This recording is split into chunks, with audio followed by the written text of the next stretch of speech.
Let's face it, the price of living is going up and everyone is feeling the pressure. Living on a dime in today's economy is how most people are pulling through these days. Hey everybody, welcome to Thrifty Budgeting. Today we are going to cover interesting ways of living on a dime and still save money. Make sure to watch to the end because we would hate for you to miss out on any of these great tips coming up. Let's get straight to the video. A lot of us have been affected by the falling economy and we have to find new ways to stretch the dollar. Penny pinching just isn't easy, but it can definitely be done. It's all about being prepared. If you're looking for ways to budget and still have a life, we have your back. Today, we're going to share with you interesting ways on how living on a dime can save you a bundle. One of the first things to look at is make your own cleaning products. I know that sounds like a lot of work, but it really isn't. In fact, some items in your pantry right now, like vinegar and baking soda, work great as an all-purpose cleaner.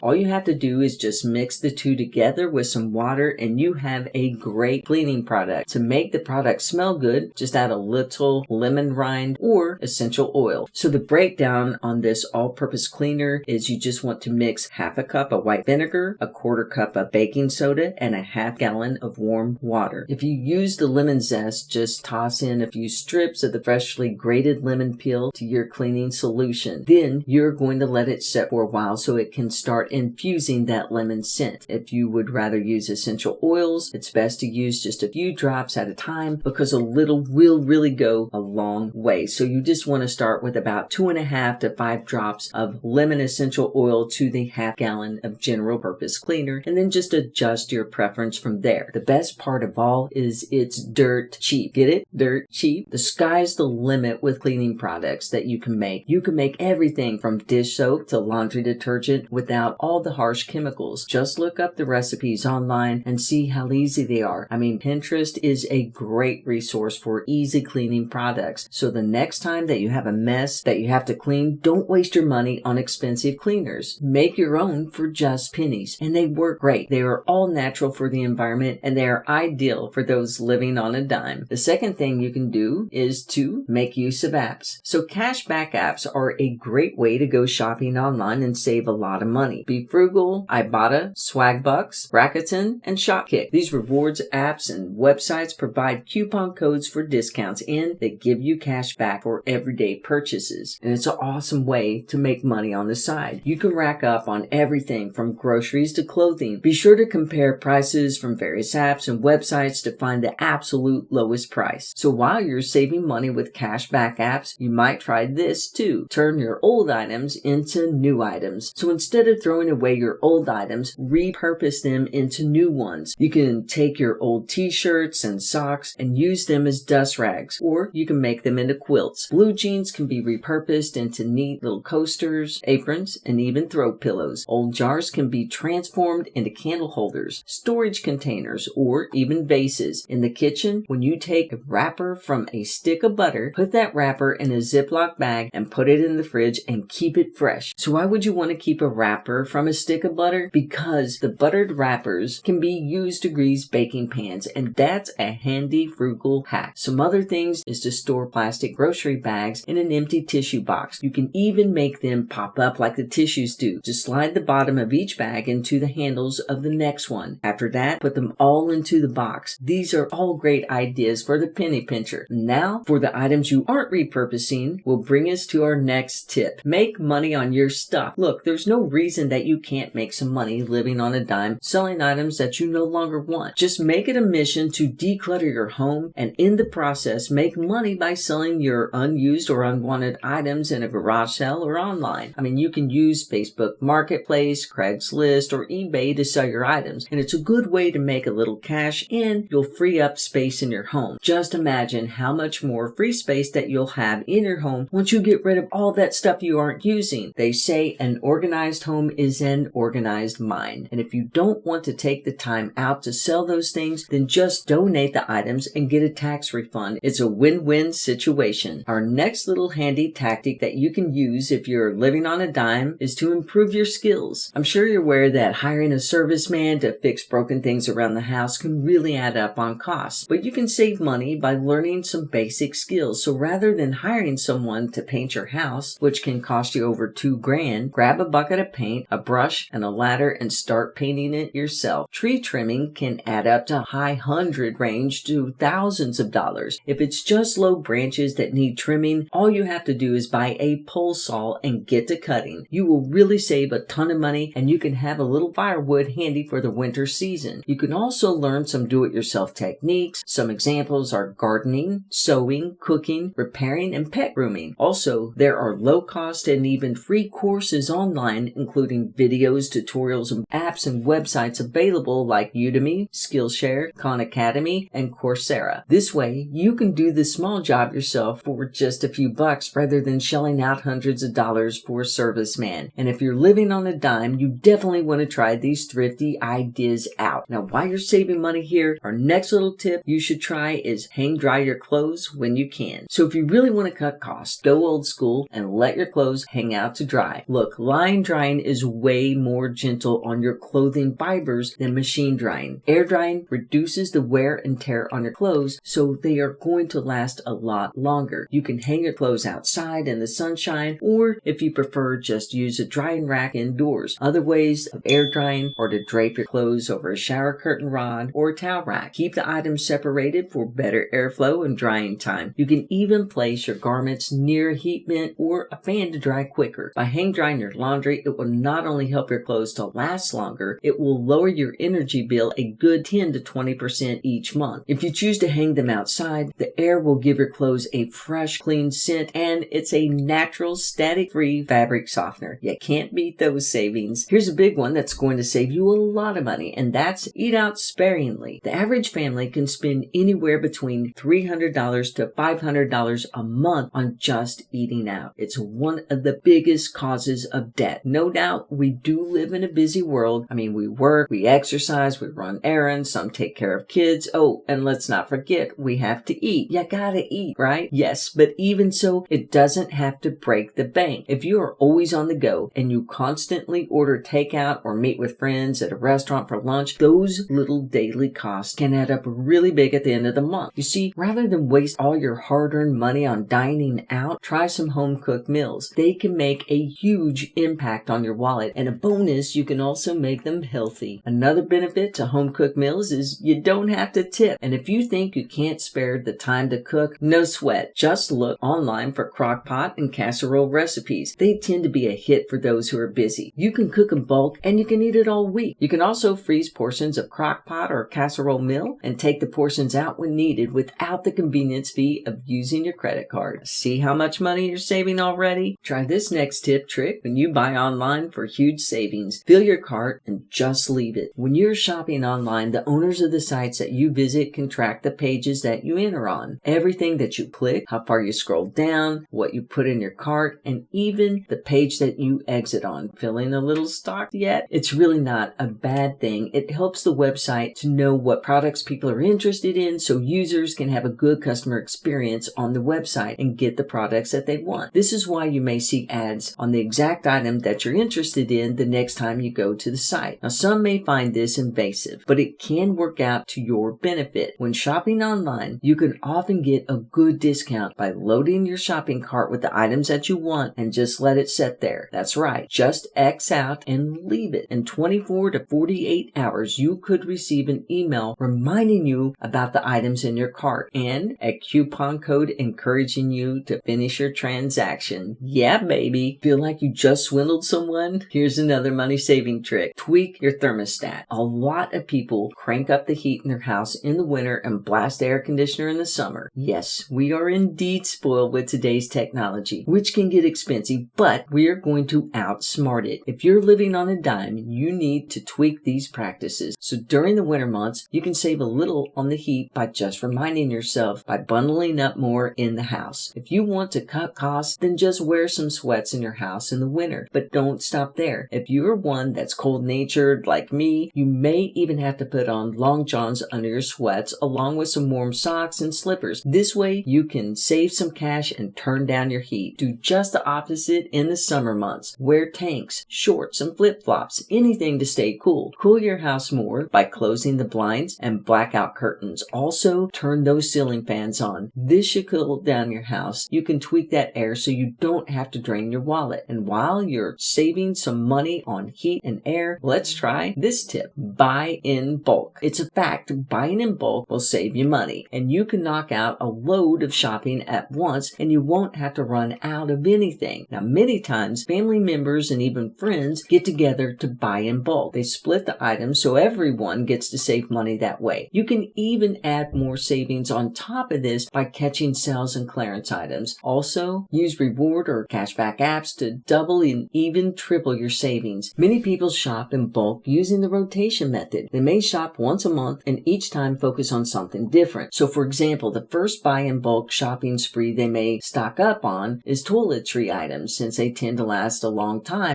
They stock up on toothpaste, toothbrushes, shampoo, conditioner, razors, toilet paper, soap, deodorant. So the next month when they're shopping to buy in bulk, they may pick up groceries. Some may even split up their grocery shopping and buy meat separately and stock their freezers. Regardless of how you approach your shopping, this trick works to save you money fast. And the last tip ties into this one, and it's to stock your freezer. You want to avoid takeout food when you can. It adds up and it's not healthy. Instead, keep your freezer stocked so you always have food on hand. Buy things like meat in bulk. Cut and separate it, wrap it up, and label it. Buy bread on sale and freeze it. Soup freezes well too. When you cook, be sure to cook in bulk so you have leftovers to eat on for a few days. When life gets busy and you really don't have time to take out that frozen meat to defrost and cook, pull out a pre-made frozen meal. It's not ideal for a healthy diet, but it's decent food and costs much less than going out to eat and giving a tip or getting takeout. It's not hard living on a dime, but it does come with some practice and patience. This is a way of life for a lot of people, and it just becomes second nature to them. However, if you're just starting, take your time and don't be so hard on yourself. Focus on one step at a time, and in a year's time, you will have saved hundreds of dollars. Seriously, keep track of the amount of money that you're saving with each of these tips, and if you do, I promise you will think twice before going back to old spending habits. And there you have it. Simple and easy tips for those living on a dime. Put these tips into action so you can start saving money now. Hey, let us know in the comments also if you have any handy tips for living on a dime. Let's spread the savings. And if you're not already, we would love for you to become a part of our Thrifty budgeting family. So be sure to hit that subscribe button and turn on the notification bell so you don't miss out on any Thrifty budgeting videos. Let's connect, and I'll see you in the next video. Take care.